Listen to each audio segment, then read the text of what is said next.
Hi guys! Welcome po sa kusina ni Ate Irene. Magluluto tayo ngayon ng gisadong canton sotanghon guys.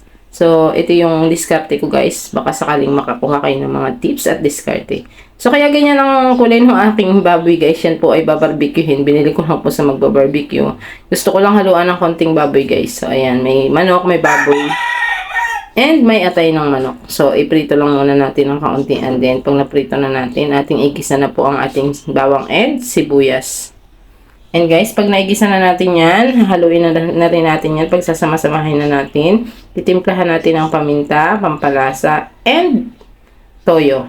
Lalagyan natin ng toyo.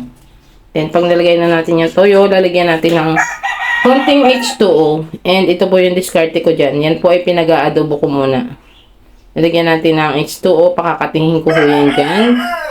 Hanggang sa magmantika uli at lumabas yung mantika. Yan, palabasin ko yung aroma niya. Then, pagkati na, tsaka ko uli lalagyan ng H2O again. Then, ilalagay na natin ang ating sotanghon, kasunod ang ating canton. So, ayan. Then, mix-mix lang uli guys. Then, pag nahalo na natin, at medyo kati na, isusunod na natin ating veggie.